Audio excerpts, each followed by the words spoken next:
ഇന്നത്തെ ദിവസം ആരംഭിക്കുന്നു. അത് നോക്കാം പ്രധാന വാർത്തകൾ.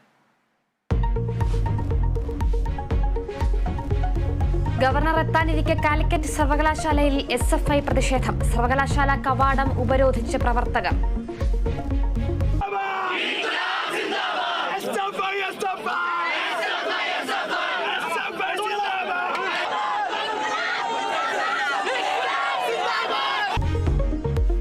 SFIയെ വെല്ലുവിളിച്ച് ഗവർണർ ആരിഫ് മുഹമ്മദ് ഖാൻ. വാഹനം തടഞ്ഞാൽ പുറത്തിറങ്ങും. സർവകലാശാല ക്യാമ്പസിൽ തന്നെ താമസിക്കുമെന്നും ഗവർണർ. ആലപ്പുഴയിൽ യൂത്ത് കോൺഗ്രസ് പ്രവർത്തകരെ മർദ്ദിച്ച് ഗൺമാനെ ന്യായീകരിച്ചു മുഖ്യമന്ത്രി. പോലീസ് തടഞ്ഞു, ആക്രമിച്ചത് കണ്ടില്ലെന്നും പിണറായി വിജയൻ. ആളുകൾ ചാടി വീഴാൻ ശ്രമിക്കുന്നത് കണ്ടു, അവരെ പോലീസ് തടയുന്നതും കണ്ടു. അതായത് എൻ്റെ വാഹനത്തിൻ്റെ മുന്നിൽ വന്ന കാര്യമാണ് ഞാൻ പറഞ്ഞത്. അപ്പോൾ സാധാരണ യൂണിഫോമിലുള്ള പോലീസുകാർ തടയുന്നതാണ് ഞാൻ കണ്ടത്.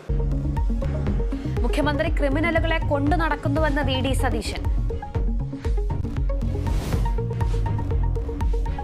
സംസ്ഥാനത്ത് വീണ്ടും കോവിഡ് മരണം. കോഴിക്കോട് മെഡിക്കൽ കോളേജിൽ ചികിത്സയിലായിരുന്ന വയോധികൻ മരിച്ചു.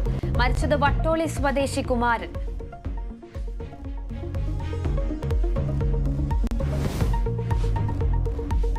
കരുവന്നൂർ ബാങ്ക് തട്ടിപ്പ് കേസിൽ EDയുടെ നിർണായക നീക്കം. ബാങ്ക് മുൻ സെക്രട്ടറിയെയും മുൻ മാനേജറെയും മാപ്പുസാക്ഷികളാക്കി.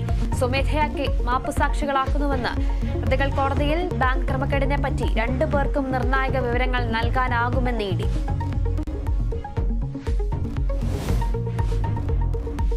പാർലമെന്റ് അതിക്രമ കേസ് പ്രതികൾ സ്വയം തീ കൊളുത്താനും ശ്രമിച്ചെന്ന് പോലീസ്.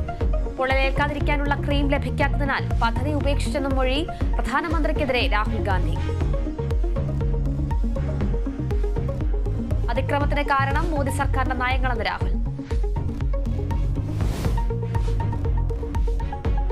ടെസ്റ്റ് ക്രിക്കറ്റിൽ ചരിത്ര വിജയം സ്വന്തമാക്കി ഇന്ത്യൻ വനിതകൾ. ഇംഗ്ലണ്ടിനെ പരാജയപ്പെടുത്തിയത് 347 റൺസിന്. ദീപ്തി ശർമ്മയ്ക്ക് 9 വിക്കറ്റ്.